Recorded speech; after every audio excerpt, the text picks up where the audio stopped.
Hey guys, I bet you're wondering, he's a pretty funny guy. I wonder if he's got any acting experience. Well, turns out I do. Thank you very much.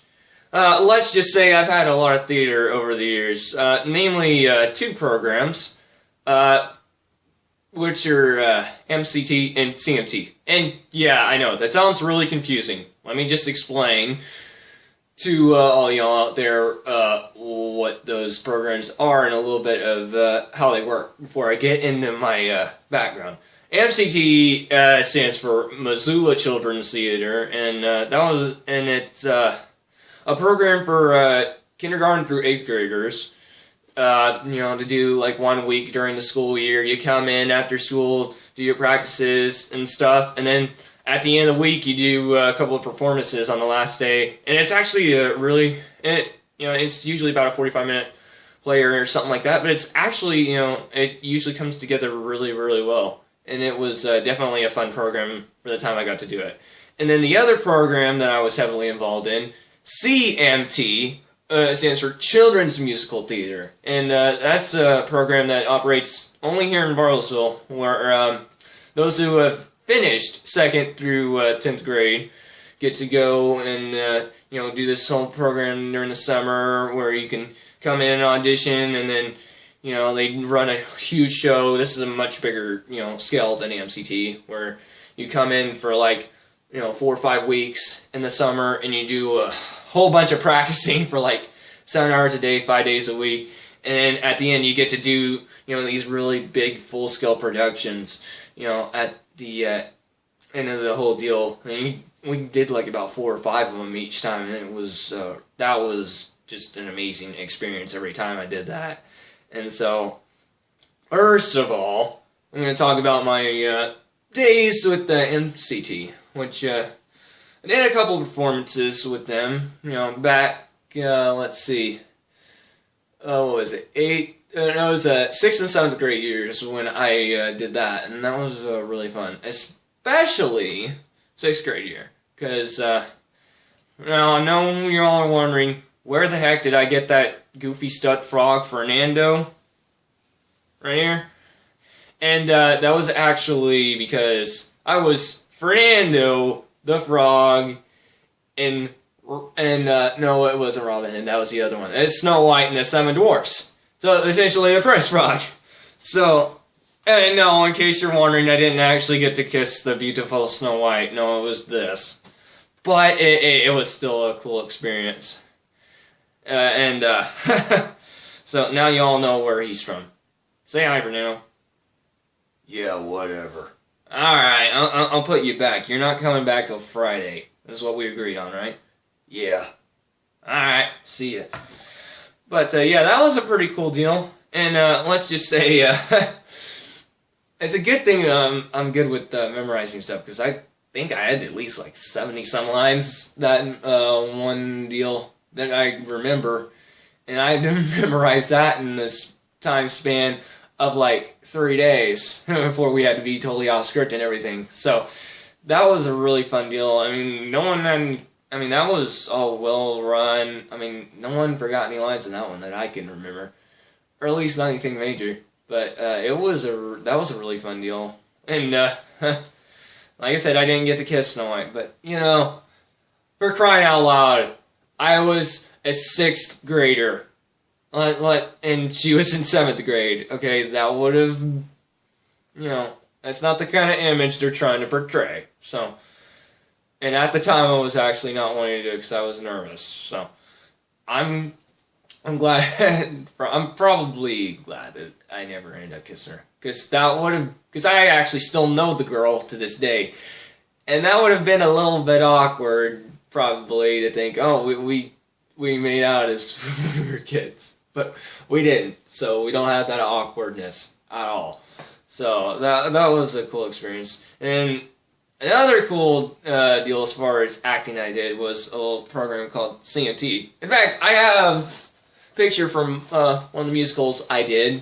This was back when we did High School Musical, back when, I had finished 8th grade. I was 14. In fact, I had the picture. I don't know if you guys can see that. It's right there. It's kind of black and white, kind of grainy. Let me make sure you guys can see that. Yeah, you can see that real well. But yeah, that was that was one of the more interesting ones, because actually I ended up missing a scene during one of the shows, and it wasn't my fault or anything, and it wasn't really, you know, a big deal, because thank God someone knew my part and was able to step in during that scene. But it was just an honest mistake of what happened. You know, someone apparently forgot that I was in that scene, and then they forgot to tell me when I was back in the dressing room. But you know what? It's cool because hey, it never happened again, as far as I know, from any experiences I've heard. So it was a one-time learning experience for everyone involved. So but like I said, it's a really good old program. You know, it was a forgivable mistake, and yeah, that High School Musical was kind of interesting. That wasn't my biggest part, but it was definitely fun because I was like one of the thespians. Sorry, that's a hard word to pronounce for anyone. But yeah, that was a pretty cool time. I mean, I still got a few friends there from there to this day. So I mean, it was definitely a cool experience, and I definitely learned a lot from that. And then my favorite musical I did with them all time, by far, Music Man, back in when I had finished my sophomore year, and that was the last one I got to do because I graduated out of the program. But it was really fun. I was actually one of the if you ever watch the Music Man, you know the train scene at the beginning. You know what I'm talking about, where they all, I think, well, if you haven't seen Music Man, you'd have to see it to kind of know what I'm talking about. But yeah, I was actually one of the I was one of the salesmen on that train doing the crazy part. And I know I wasn't the Music Man, but it was a fun role for sure. And getting to be a part of that, and that was my favorite scene of all time that I've ever been a part of. And that was a really cool experience as well. Matter of fact, I happen to have it's a copy of the script that I've saved since then from that actual scene. Now, know what you're thinking. Wonder if we can hear a little bit of it? Well, maybe, but I'll just warn you, it's been a few years, so I may or may not have the right rhythm to it exactly. And you know what I'm talking about, but you know what? I'll give it a go just because I'm that kind of a guy. I'm entertained, so you know what? Let's see how this goes. We'll skip all the speaking part. We'll go straight into the good part. You know what I'm talking about. Let's just see if I remember any of it. Cash for the merchandise. Cash for the button hooks. Cash for the cotton goods. Cash for the hard goods. Cash for the soft goods. Cash for the fancy goods. Cash for the noggins and the piggins and the firkins. Cash for the hogshead, cask and demijohn. Cash for the crackers and the pickles and the fly paper. Look, what do you talk? What do you talk? What do you talk? What do you talk? What do you talk? Where do you get?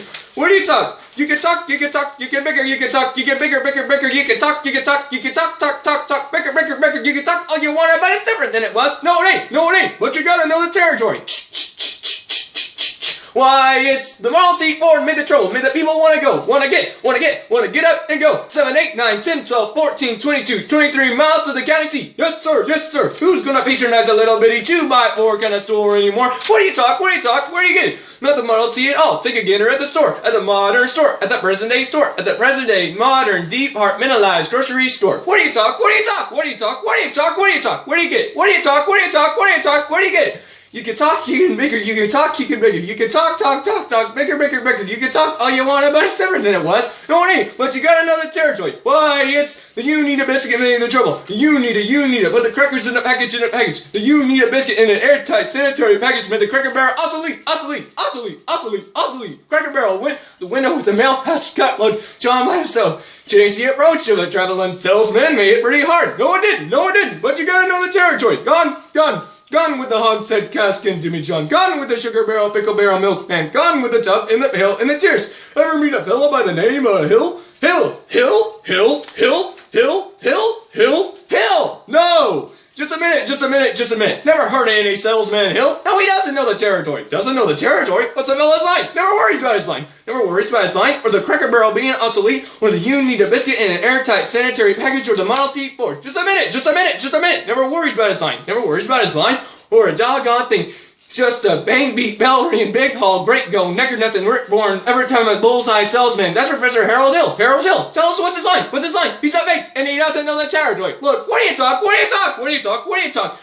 He's a music man. He's a what? He's a what? He's a music man. And he sells clarinets to the kids in the town with the big trombones and the rat-a-tat drums and the big brass bass, and the piccolo uniform suit with the shiny gold braid on the coat and a big stripe line. Well, I don't know much about bands, but I do know you can't make a living selling big trombones. No, sir. Mandolin, pigs, perhaps. Here and there, Jews start. No, the fella sells bands. Boys' bands. I don't know how he does it, but he lives like a king, and he dallies, and he gathers, and he plucks, and he shines. When the man dances, certainly, boys, what else? The Piper Bass in. Yes, sir. Yes, sir. Yes, sir. When the man dances, certainly, boys, what else? The Piper Bass in. Yes, sir. Yes, sir.